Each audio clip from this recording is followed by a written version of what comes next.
Oke teman-teman semua, selamat sore. Sore ini kita akan update lagi berita seputar dunia kripto. Bagi yang belum subscribe channel saya, silahkan di subscribe terlebih dahulu untuk mendapatkan update informasi seputar dunia kripto setiap hari. Dan juga dicek teman-teman untuk populer video kita di sini dan juga playlist kita di sini. Mana tahu ada pengetahuan-pengetahuan baru yang bisa kalian dapatkan. Dan kita akan ke data ekonomi. Ya, untuk data ekonomi besok itu akan ada retail sale teman-teman ya, baik yang core ataupun yang biasanya teman-teman. Dan diprediksi mengalami kenaikan dari previousnya adalah 0,4 ke 0,3, dan yang untuk retail salesnya dari 0,9 ke 0,6 ya teman-teman. Jadi dari minus ke plus gitu. Dan untuk Fear and Greed Index sekarang itu berada di area 24 ya, sudah mengalami kenaikan. Ini adalah hal yang bagus teman-teman, dari 22 naik ke 24, tapi masih sedikit aja naiknya sepertinya ya teman-teman gitu.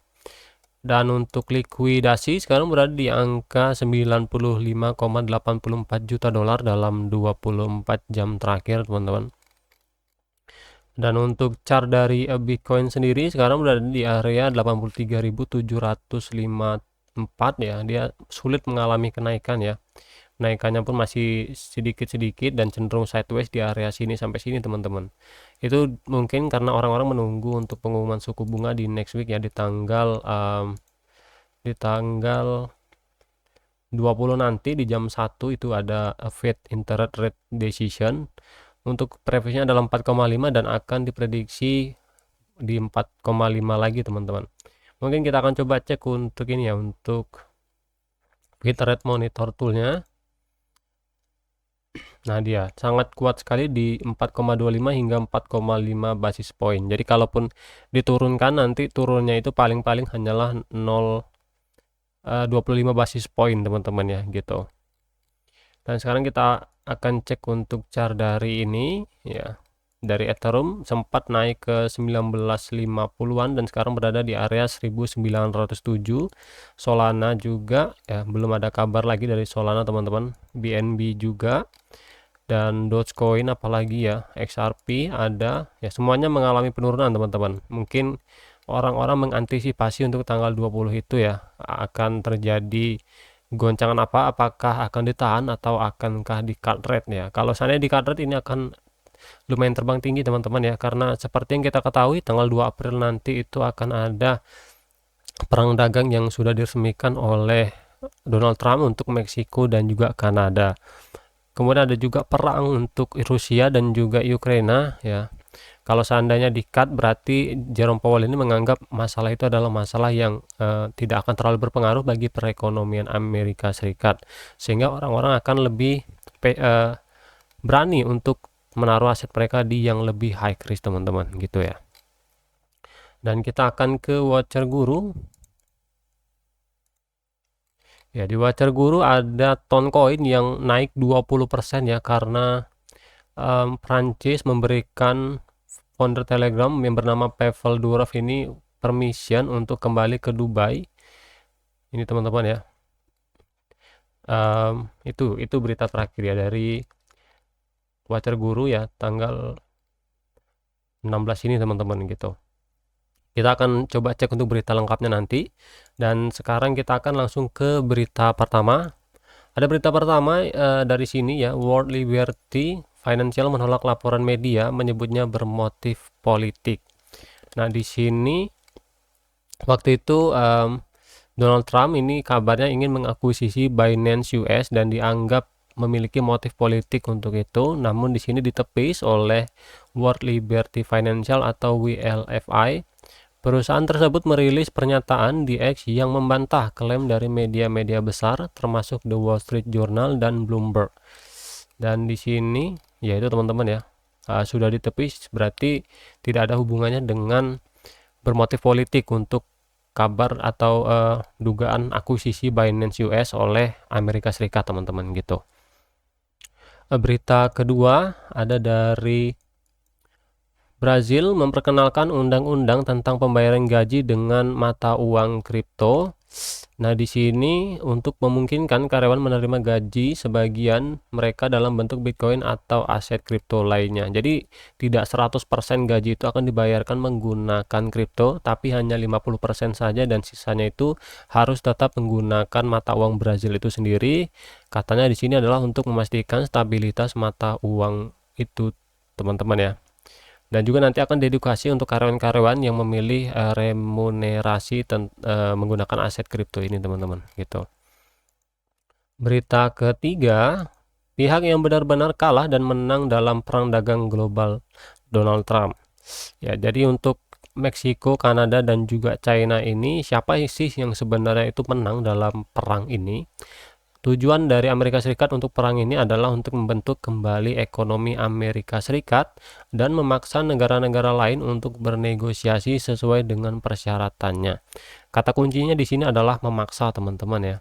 Berarti ya secara paksaan berarti sebelumnya mungkin banyak sekali perjanjian-perjanjian yang tidak bisa dipenuhi oleh negara-negara tersebut sehingga harus dipaksa gitu. Pemenang terbesar saat ini adalah produsen baja dan aluminium Amerika Serikat.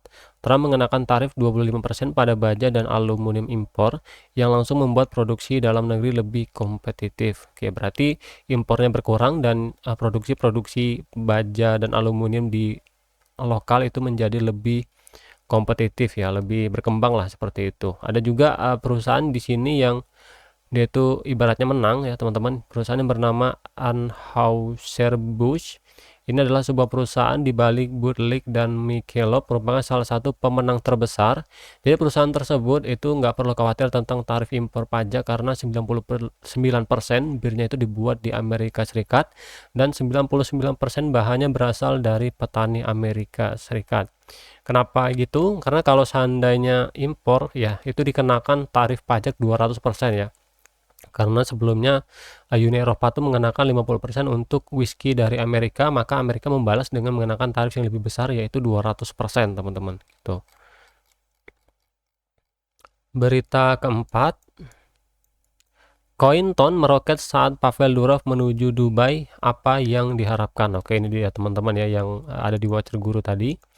Jadi ada Pavel Durov, ini adalah seorang CEO atau founder dari Telegram. Dia dibebaskan dari tahanan yang ada di Perancis, teman-teman ya. Dia telah menikmati pemulihan bullish yang sehat dalam 5 hari terakhir, tetapi volume bullish melonjak lebih tinggi dalam 24 jam terakhir. Alasan utama lonjakan ini bisa jadi adalah pelepasan pendiri Telegram yang bernama Pavel Durov. Pendiri Ton kini diizinkan meninggalkan Prancis setelah paspornya dipulihkan. Ada holder dari Ton ini kabarnya itu adalah meningkat dari 2,74 juta address sekarang menjadi 4,31 juta address per 14 Maret. Berarti dari Desember ke Maret itu mengalami kenaikan 100%, teman-teman gitu.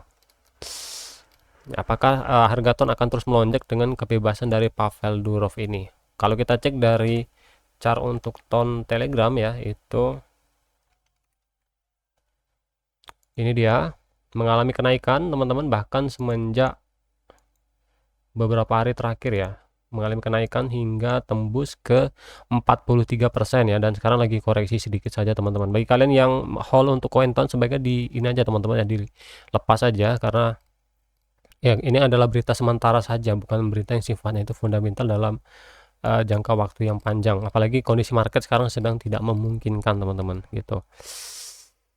Berita kelima ada dari Vitalik Buterin. Dia di sini membuat film dokumenter tentang Vitalik Buterin, akan tayang perdana pada tanggal 15 April.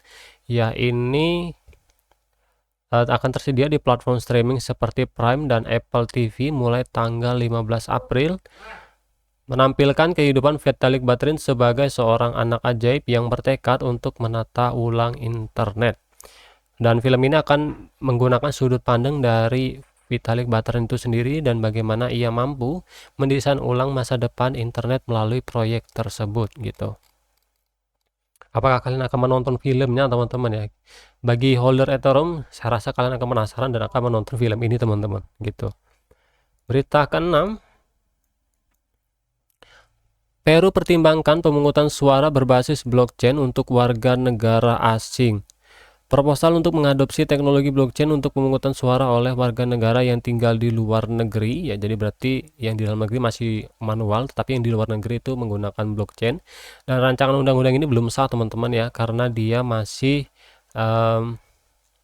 akan dibawa ke legislatif untuk dibahas ya, berarti belum disahkan lah secara negaraan teman-teman. Dan kabarnya di sini digunakan untuk mengurangi risiko penipuan pemilu. Gimana itu risiko penipuan pemilu? Berita ketujuh, pria California dihukum penjara 7 tahun atas pencucian uang kripto. Pria ini dijatuhi hukuman penjara atas pencucian uang kripto ilegal dan penjualan obat palsu. Berarti ada 2 undang-undang harusnya dia nih kena ya. Yang bernama John Ko telah dijatuhi hukuman penjara selama 87 bulan karena menggunakan Bitcoin di dark web untuk mencuci uang dan menghasilkan keuntungan secara ilegal, dan kemudian menjualnya kepada pelanggan di Amerika Serikat di berbagai pasar web gelap dan menerima pembayaran dalam Bitcoin. Kabarnya Ko ini teman-teman, dia itu Bitcoinnya itu ditukar dengan mata uang dolar Amerika Serikat ya, jadi jelas saja gampang kelacak teman-teman ya. Harusnya nggak ditukar di situ, harusnya ditukar di tempat lain gitu. Berita ke-8, JP Morgan bicara tentang keruntuhan industri yang belum pernah terjadi sebelumnya. Nah, ini ada berita buruk dari saham Tesla yang anjlok ya, hingga 50% lebih bahkan ya. 48% di sini. Kehilangan hampir setengah dari kapitalisasi pasarnya hanya dalam beberapa bulan.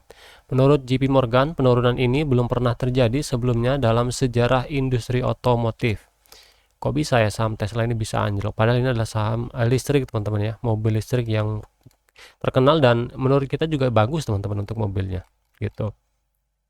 Beberapa dealer Tesla juga di sini melaporkan pelanggan yang berusaha menyembunyikan logo kendaraan mereka. Bahkan untuk pelanggan sendiri pun malu teman-teman untuk menampilkan logo Tesla mereka gitu. Ya semoga aja lah untuk saham Tesla ini bisa naik ya. Dan kabarnya juga pernah di Watcher Guru itu saham Tesla ini mau dibeli oleh Donald Trump teman-teman ya, sekian persennya gitu untuk memperbaiki harga dari saham Tesla ini mungkin. Oke, sampai di sini aja teman-teman ya untuk berita hari ini, hanya ada 8 ya. Bagi yang belum subscribe channel saya, silahkan di subscribe terlebih dahulu untuk mendapatkan update informasi seputar dunia kripto setiap hari. Semoga apa yang saya bagikan hari ini bermanfaat dan sampai jumpa lagi di video lainnya.